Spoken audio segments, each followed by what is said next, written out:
கற்றலின் கேட்டலில் இன்றைக்கி doctor PR Ambedkar அவங்களுடைய ஒரு கண்டென்ட் இருக்குது. சாப்டர் 9ல் ஒரு அந்த சோர்ஸ் நான் கொடுத்துருக்கேன். அதில் இருக்க தான் இன்றைக்கி நம்ம டிஸ்கஸ் பண்ண போகிறோம். Nobody will have any quarrel with abstract principle that nothing should be done, whereby the best shall be superseded by the one who is only better, and the better by one who is merely good, and the good by one who is bad. Sentence படிக்கும்போது நீளமாக தெரியுது. என்ன சொல்ல வரார் அப்படிங்கிறது some பீப்புளுக்கு வேக்காக இருக்கும். Let me clear with this. Nobody will have any quarrel with abstract principle. ஒரு அப்ஸ்ட்ராக்ட் பிரின்சிபல் இருக்கு. அதுக்கு நம்ம எல்லாருமே அக்ரி பண்ணிப்போம். அதை யாருமே எதிர்க்க மாட்டோம். Nobody will have any quarrel with abstract principle. என்ன அப்ஸ்ட்ராக்ட் பிரின்சிபல்? அந்த பிரின்சிபலை டிஃபைன் பண்ற கிளாஸ் வந்து தர்ட். அந்த தர்ட்ல இருந்து வருது. நெக்ஸ்ட் என்னது? என்ன அப்ஸ்ட்ராக்ட் பிரின்சிபலை நம்ம எல்லாரும் அக்செப்ட் பண்ணிப்போம், யாரும் எதிர்க்க மாட்டோம். அது என்ன பிரின்சிபல்னா, nothing should be done whereby the best shall be superseded by one who is only better. அதாவது ஒரு பொசிஷன் எடுத்துக்கோங்க. அந்த பொசிஷன்ல ஒரு ஆர்கனைசேஷன் எடுத்துக்கோங்க. அதுல ஒரு ஹை பொசிஷன்ல ஒருத்தர் இருப்பார். அவர் தான் பெஸ்ட் கேண்டிடேட்டா இருப்பார். அதனால தான் அவர் ஹைல இருப்பார்.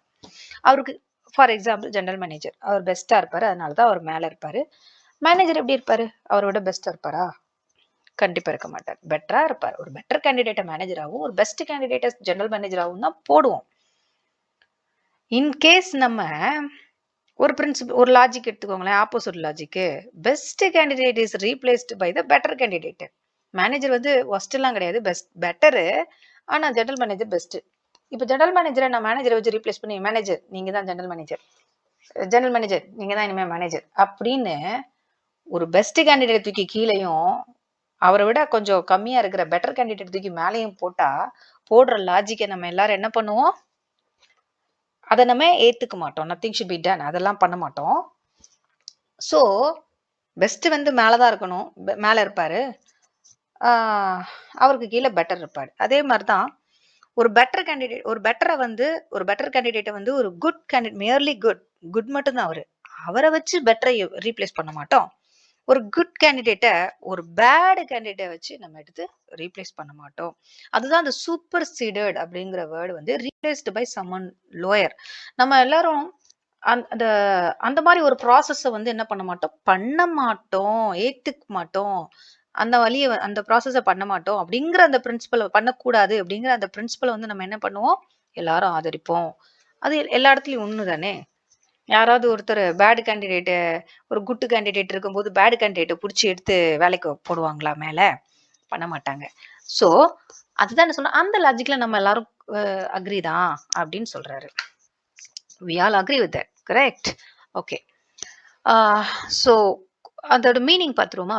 பேர் பை விச் இல்லைனா த்ரூ விச், இதன் மூலமாக, இதன் வழியாக, இதை கொண்டு, அந்த மாதிரி மீனிங். சூப்பர்சீடட் அப்படிங்கிறதுக்கு நம்ம ஆல்ரெடி பார்த்துட்டோம். ஸோ இந்த இவ்வளோ பெரிய சென்டென்ஸை வந்து கொஞ்சம் சிம்பிளா சொல்றாங்கன்னா எப்படி சொல்லியிருக்காங்க? we all agree, nobody will have any quarrel அப்படிங்கிறத வந்து we all agree அப்படிங்கிற மீனிங்ல சிம்பிளா சொல்றாங்க. அதுக்கப்புறம் வருது இல்லையா, nothing should be done whereby the best shall be. அதை வந்து never replace the best with someone less qualified அப்படின்னு சொல்றாங்க. Ambedkar starts with this logic because it sounds fair.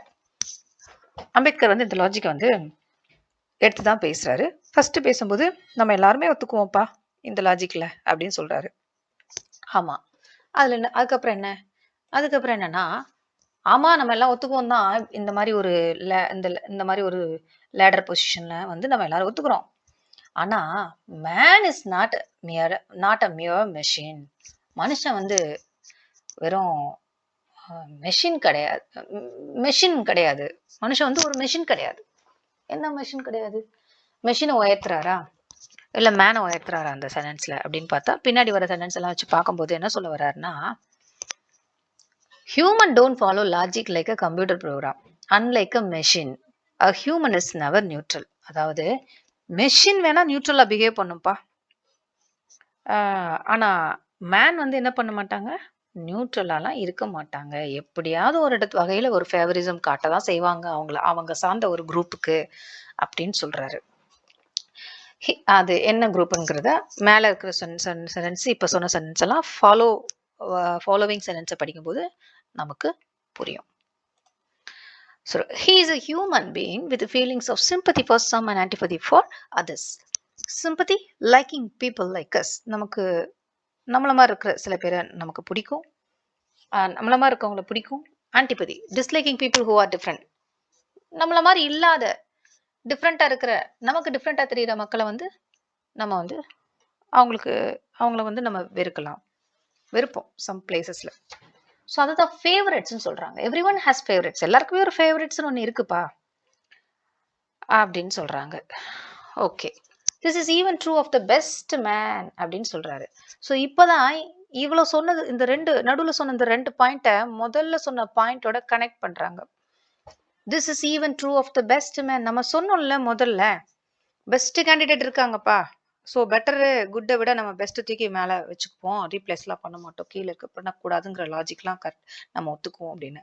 ஆனால் அந்த பெஸ்ட்டு மேன் இன்டெலிஜென்ஸ் வைஸ் அவங்க பெஸ்ட்டு தான். என்னதான் intelligence wise பெஸ்ட்டாக இருந்தாலும் அவங்களுக்குள்ளேயும் சம் ஃபேவரிசம் இருக்க தான் செய்யும்.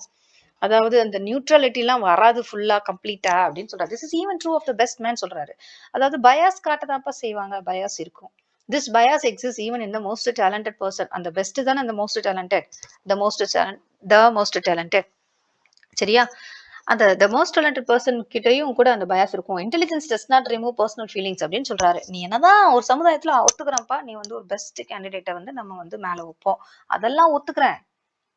ஆனா அந்த இன்டெலிஜென்ஸ் வைஸ் நம்ம மேல வச்சோமே அந்த கேண்டிடேட்டு, அந்த அந்த இன்டெலிஜென்ஸ் வந்து does not remove personal feelings. அவங்களுக்குள்ள இருக்கிற அந்த பர்சனுக்குள்ள இருக்கிற பர்சனல் ஃபீலிங்ஸ் எல்லாம் ரிமூவ்லாம் பண்ணாது. எப்படி இருந்தாலும் ஃபேவரிசம் பண்ண தான் பண்ணுவாங்க அப்படின்னு சொல்றாங்க. சரியா?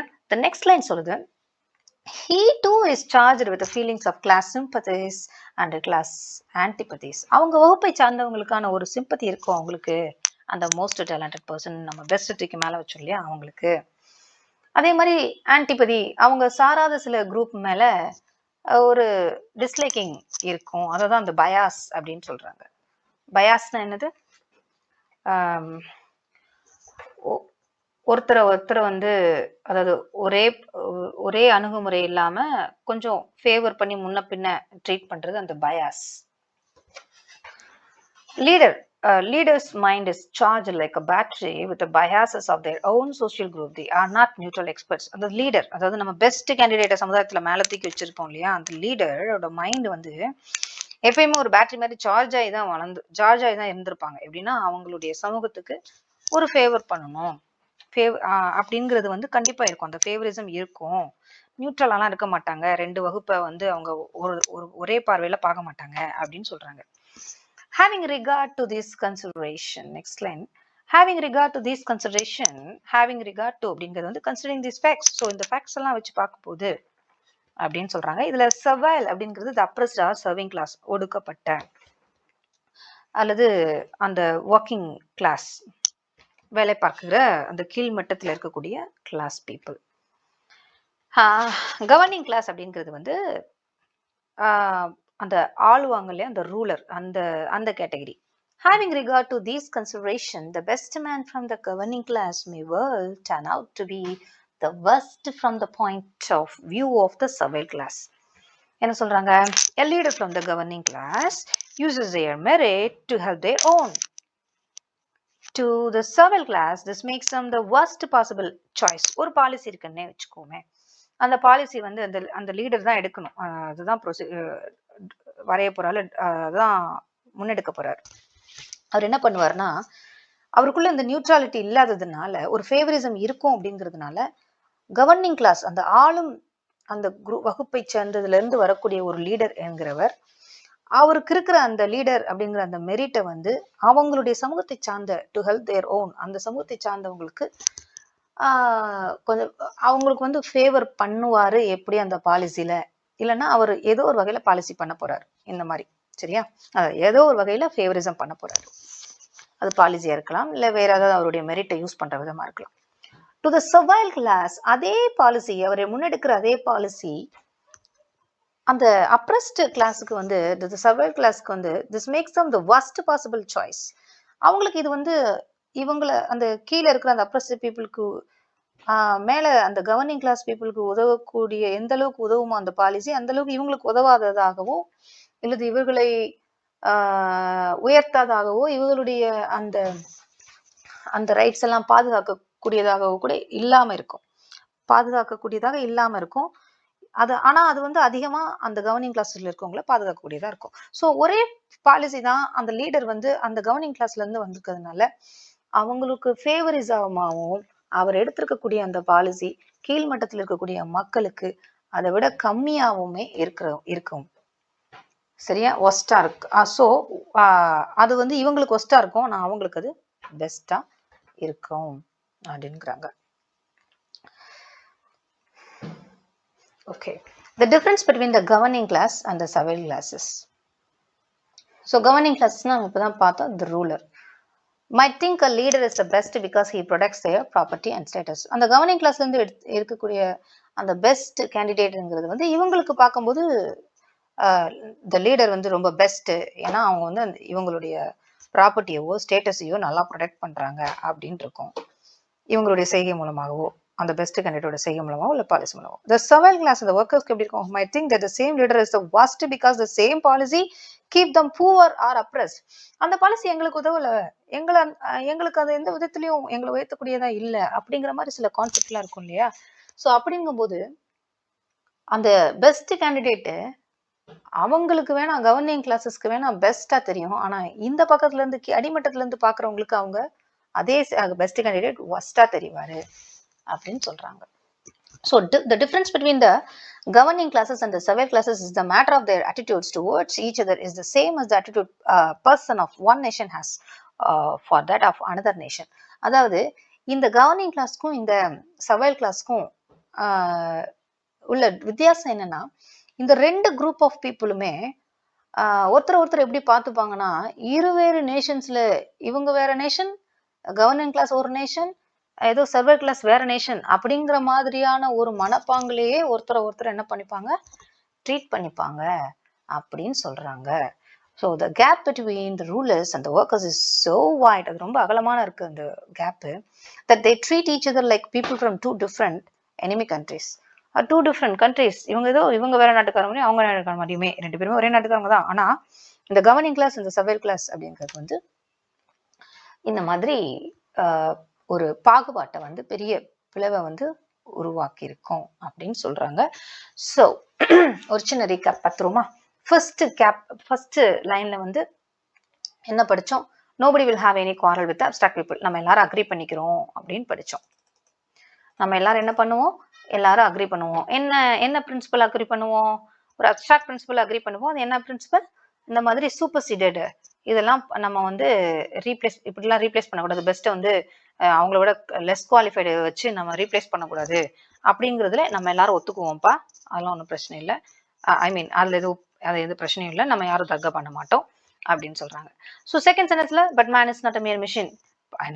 என்னதான் பெஸ்ட் மேனா இருந்தாலுமே கூட அவன் பெஸ்ட் ஃபுல் நியூட்ரலிட்டி, அதாவது அந்த நடுநிலைத்தன்மையெல்லாம் முழுசாலாம் இருக்கிறதுக்கு அந்த மனுஷன் ஒன்றும் மெஷின் கிடையாது. மெஷின் தான் ஒரு நடுநிலைத்தன்மை எல்லாருக்குமே காட்டும். எப்படி இருந்தாலும் அந்த மனுஷனுக்கு வந்து ஒரு ஃபீலிங்ஸ் இருக்கும், சிம்பத்தி இருக்கும், ஆன்டிபதி இருக்கும். அவங்க சார்ந்த சமூகத்துக்கு ஒரு சிம்பத்தியும், அவங்க அல்லாத சமூகத்துக்கு ஒரு ஆன்டிபதியும் இருக்கும் அப்படின்னு சொல்றாரு. பெஸ்ட் மேனா இருந்தாலுமே அந்த சமுதாயத்துல பெஸ்ட் மேனை நம்ம யாரை தேர்ந்தெடுத்து வைக்கிறோமோ அவங்களுக்கு கூட இந்த குவாலிட்டி இருக்கதான் செய்யும். அவங்க வந்து அவங்க மைண்ட் வந்து அப்படி சார்ஜ் ஆகி தான் இருக்கும் அப்படின்னு சொல்றாரு நெக்ஸ்ட் லைன்ல.